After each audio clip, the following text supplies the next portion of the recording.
My name is Matos. I work at GitLab. Today, I'm just going to talk to you about management. But first, I want to ask, does anybody like baseball? Well, this talk's not about baseball. It's about management. So most of you are in the right place. I joined GitLab at around 117 people. The most important thing on this slide that I want you to pay attention to is kind of my career trajectory. It's been in tech. I spent a lot of time in a varying degree of technical companies, mostly focused on support and support engineering. The most important thing about this career is the difference in company size. If we think about my time at Linode, it was about 40 people. My time at 1 Month, 12. GitLab, 660. Very different. And as employees and managers, as your companies change size, grow, and or shrink, it means the things and the ways that you work change. And that change is difficult for me. We're going to talk about some of the things that I struggled with, some of the things that I learned through managing. So we'll move on to the idea of what makes my team unique. When I come in front of you today, the most interesting thing that I can point you to, GitLab being fully remote, everybody works from wherever, is fun. The last one though, we don't have a work schedule. I manage a customer support team that is delivering 95% SLA achievement, meaning we've done what we said we were going to do on time without having a work schedule. Isn't that insane? It's kind of insane. Every time we bring in a new manager, the first thing they say to me is, Lee, we need to create a schedule. And I say, first off, this is how you get burned at the stake. Second of all, take some time, meet the team, see what we can do, and in 3 weeks, if you still think we need a schedule, propose it. Because then you've seen something that we haven't seen, and there's a reason that we need to consider this. It's been 4 managers, no schedule yet. Very, very excited about that. But in that, this came from something that I learned. This is super big because it's really important. It's the most important thing, whether you're an IC or a manager. I'm gonna read this quote. If you know where this quote comes from, please pull me aside afterward. I don't know where I got it from. It was somewhere on the internet. You know how the internet brings things to you. You become the manager you wish you had. You need to become the manager that each of your reports wishes they had. What does that mean? Well, what I want from a manager is to get out of my way, let me do my job, trust that I'm gonna do my job, don't micromanage me, and I'll deliver you results. If you do any of those things, I will probably get grumpy. I will probably leave your team. So, that said, when I became a manager, that was my dream. I was going to give that to everyone, and it was going to be the most wonderful thing in the world, and everybody would be happy because they got to do what they wanted to do. Spoiler alert, it didn't work. It did not work. But we'll talk about some of the things and the challenges that I had to learn through working at GitLab and how I then adopted for my team. So GitLab being remote only, we get that win of everything has to be written because that's how we talk to each other. Dan talked about this a little bit where like as you scale, you need to have things so that you can scale. And we get that for free being fully remote. One of the other things that I'll highlight is at one point I was managing people in 8 time zones, which often meant meetings at midnight to get things done. And in that, you should expect a delay in communication, right? This is unique to GitLab or remote work. But in that delay, you learn how to front load. Let's think about this. Hey Lee, got a quick second? Question mark. Enter in Slack. I don't know, do I have a quick second? How many seconds do they need from me? What do they want, right? But this is something that in your office, if you walk to somebody's desk, it's just decorum. It's, hey, how you doing? How's your day? Good, great. You gonna go to the game? Great. All right, I need this thing from you. You know, you kind of ease in. But being fully remote, it's really hard, and it's something that new labbers take time to learn, where it's like, you could just Slack me and say, hey Lee, I really need to know about this thing. It's not urgent, or it is urgent. Let me know, thanks. And then I might have do not disturb on, I might see it right now, I can address it when I need to, and that's really valuable. And if you front load as much as possible, then we can start collaborating and things move the whole day. And it's really fascinating and wild. But if not, I might wait 24 hours for a new labber and then come back tomorrow and say, hey, you should front load your message because you wasted a day. Now, getting to the meat here, no work schedule comes with trust and autonomy. Gene talked about autonomy in his teams and being built around with nests. This autonomy comes more as an individual on figuring out, knowing what you can work on and where to move it forward. So I'm going to dive in a little bit on that. Now, having no schedule means I have to trust my team and they are empowered to do the things they think are important. Where does that come from? Well, it comes from our values. And one of our biggest values is results first, right? So it was really great when Dan was talking about values because they drive our success. Right? Collaboration, results, iteration. These are things that drive us forward. But it's really interesting because in my time working in an office, you start to realize in the ways you don't necessarily do the things you say you value, right? Or your team values you getting there. You know, everybody's heard this thing. You get in before your manager and leave after them and you'll get promoted, right? Your manager sees you there and you're working hard, but you're actually on Facebook. They see you at the desk, you'll get promoted, right? And that was really interesting to learn because when everybody's all across the world, when they're working when I'm not around, well, I have to figure out what the heck I expect them to do and trust that they're gonna do it. Otherwise, I'm just like hoping they're gonna be on when I'm on, and that's not a recipe for success. And then the last thing here is like aligning that to your values or measuring them, I think is really, really valuable. Now, if you're working as an individual contributor or manager, I assume you have one-on-ones. If you don't, find me after. I want to talk about what you're doing instead. I think it'd be interesting. But two things came out of my one-on-ones that I learned that were really valuable. The first one being recording stress level. And you're like, what the is he on about? Like, what does that mean? It's really simple, straight up. I told every one of my reports, I said, next week, I want you to tell me on a scale of 1 to 10 what your stress level is. First question, well, what's the scale? I said, I don't know, it's your stress, you tell me. It doesn't matter what the number is, what matters is what's happening over time. And for example, just this past week, one of my coworkers had past few weeks, they were at a 3 or 4. This past week, they were at a 7. I don't know what a 7 means, and it doesn't matter, but what it means is they're elevated in their stress. And we took that time, and we spent most of our one-on-one talking about what is driving your stress. And when I ask this question, I tell them all the time, I say, this is not just work. This is you as a human. You know, this past week, my stress, I've had a horrible week of sleeping. I can't sleep for anything. I don't know why. Hopefully I'll figure it out. But my stress level is up. And it's really important to communicate because now we can start to work as people and there's trust. And it really takes out that awkwardness, which is so nice. Like, removing the awkwardness and building trust is so valuable. And the last thing, which was super important, was setting priority. And really diving in on what that means. And somebody might say, well, I'm going to deliver this thing.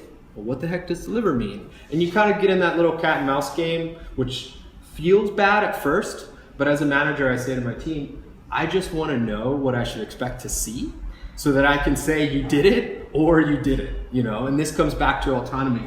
Some of my team will come to their meetings and they, like me, will have their priority ready. And they're like, this is what I want to work on. This is what I'm excited about. How do you feel about that? Let's align. Other people on my team, when we sit in that room, we define priority together and they want that and they need that. And then they have autonomy to go forward, which is really, really valuable. Now, my biggest challenge, then I have like one more slide and we're done. Promotions. Promotions are one of the hardest things you will deal with, whether you are a manager or you want to get promoted.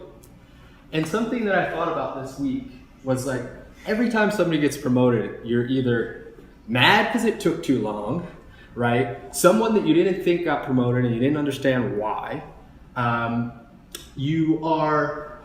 It's really unclear if they're ready or not to be promoted. All of these things play in. Well, some of the ways that we figured out how to get rid of that is what we call these path to promotion docs, which we try and set up usually within the first 2 months. And it doesn't mean that you have to work insanely hard. What it means is we want to make it abundantly clear where we think you're at now and where you want to go, how we think you'll get to the next level. And then I turn that over to my report and I say to them, this is yours. You drive it as fast as you want. And I've had some people who do it in 11 months and some people do it in 18 and some people are still working. And it's okay, because as long as they are motivated and they know what it takes, we're building this beautiful body of work. Because in prior promotions that I've had, it kind of gets thrown together, feels like last minute, where you're like, oh, the last 2 projects you worked on were great. And it's like, yeah, I've been working really hard for the last 2 years. Like, you're just thinking about these last 2 projects.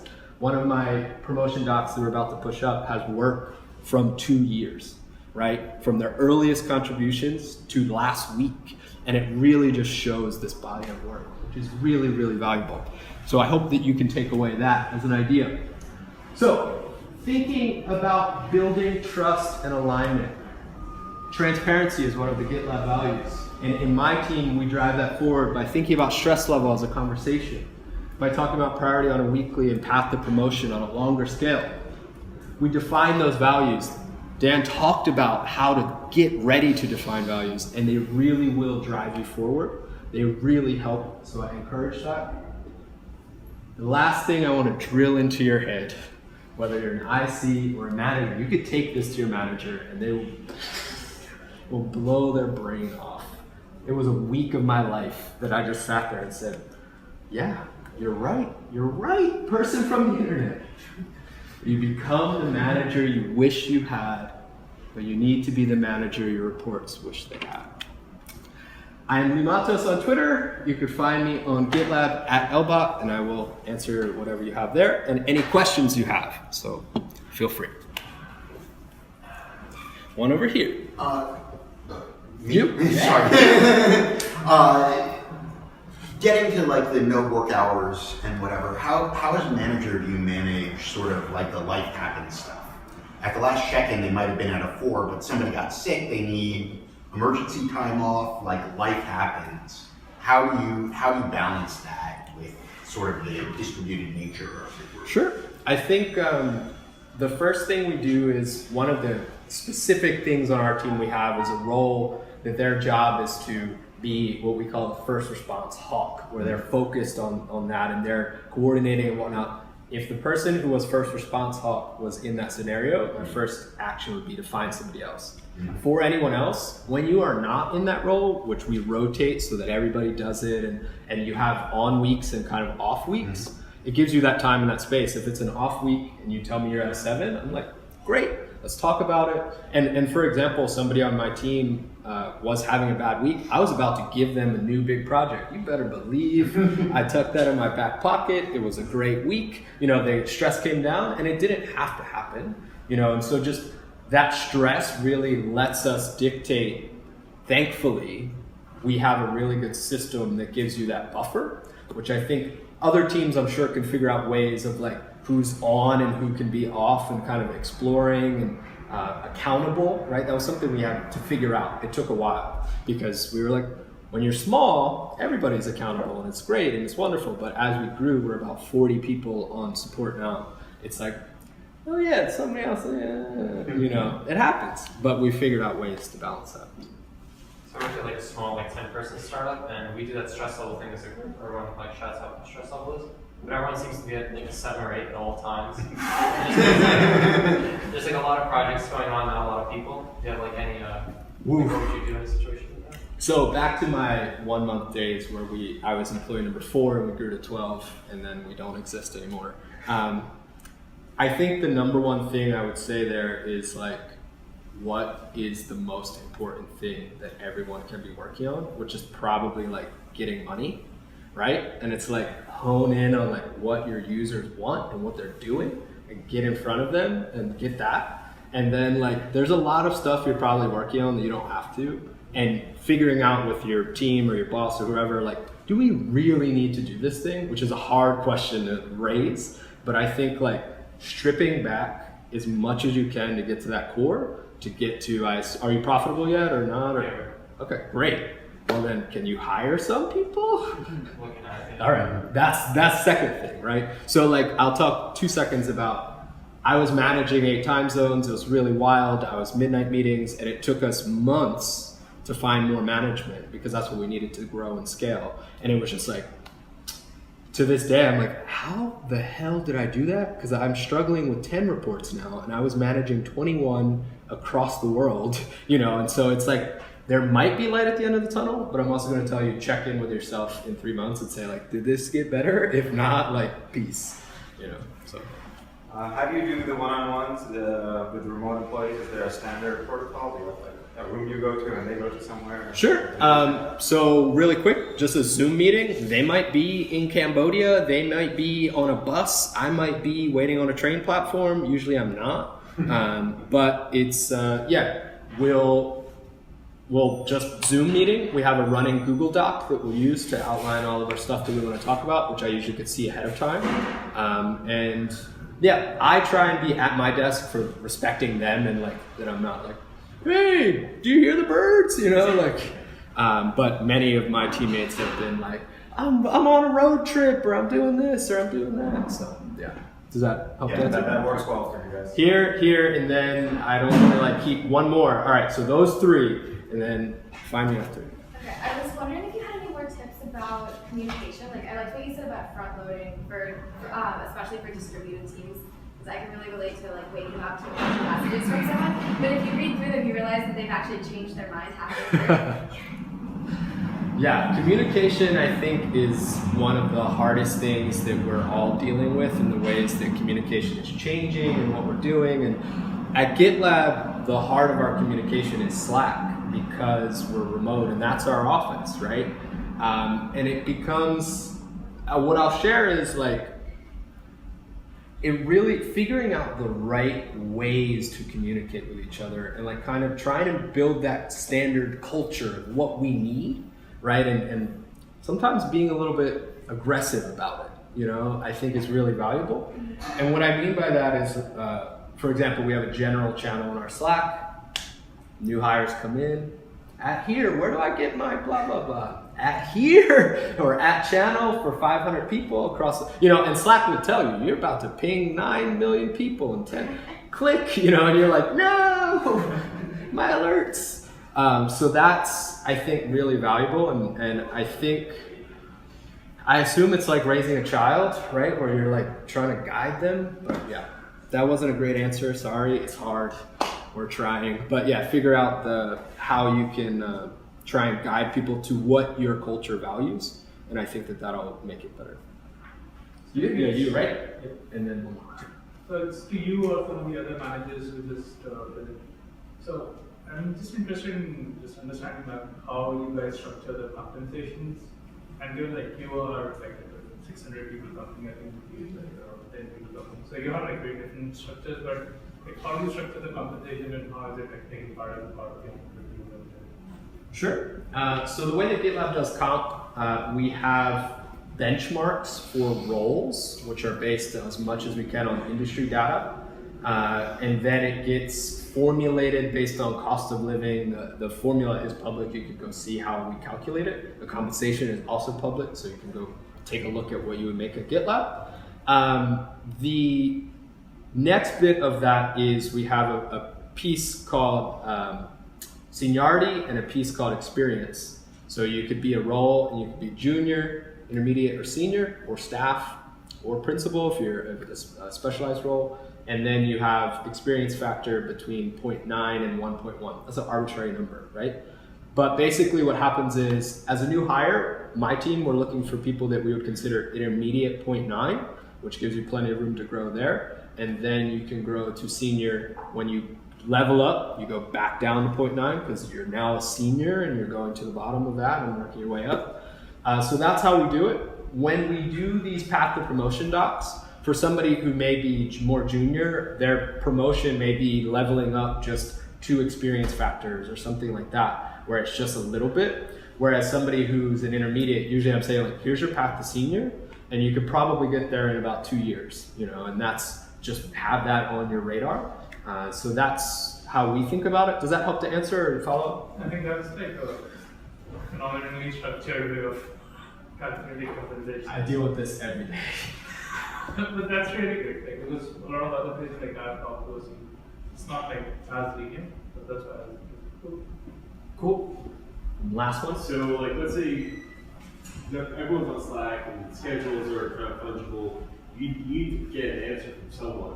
You know, there's one person does this one thing, and you send out a Slack message, and like, then what? So, like, I can imagine these frustrating moments where, like, person there, they available, like, give a good time, you don't know, maybe sort of like, how do you deal with? Obviously, I imagine these kind of scenarios happen. Sure. Happened last week. I think the number one thing is if we've come to that point, we've already failed because it needs to be written down. Because we need to expect that someone else at some other time when you are sleeping needs something that you were working on. So the majority of our stuff gets handled, but those edge cases, the first time somebody does it and they realize it, you learn really quick because as the person who they're paging, you feel bad because you're like, well, I was having a great night and like they're over here on fire, you know, and you get a little sense of feeling bad. But then on the other side, if you are the person paging someone, you learn that you can say like, hey, like how can we write this down so this doesn't happen again? And literally every person that's ever happened with that I've dealt with at GitLab, they know, like we've done what we can to try and resolve it. And that is kind of the feeling more so. That said, we do have a leniency of, okay, I know that Jim is based in Europe right now and it's like 2 a.m. right now. So I'm not going to get a response till tomorrow. And for customer expectations, things like that, we'll manage that. And we'll communicate that and say, hey, like we've identified Jim's the best person, you know, if not, we can dive in now, but like otherwise we'll wait for Jim. And they'll either tell us, yeah, we want to dive in and we'll hanker through, or we'll wait for Jim. So when that happens, I think one of those 3 things will happen, right? Where the person feels bad, we write it down, or we tell them and they then learn and write it down, or we present a scenario and somebody steps up, right? And hopefully we don't have to step up. Most of the time we don't. Most of the time it actually isn't as important as we think it is. Sometimes it is. Where do you write this down typically? Sure. GitLab is super popular for our handbook, handbook.gitlab.com. No, I lied. About.gitlab.com/handbook. It's 99% of what we need is in there. If it's about the product, it's in docs. So like, feel free to go to that website and you can literally read our entire process, what we do. So you do internally as well for internal knowledge store, etc. Yeah. Because if it's not shared, it doesn't exist, right? If it's only in my brain. You gotta find it, that's the next thing, right? Yep, we have pretty good search now, but we're trying to make it better. All right, I don't want to keep any more of your time. Thank you. You've been wonderful.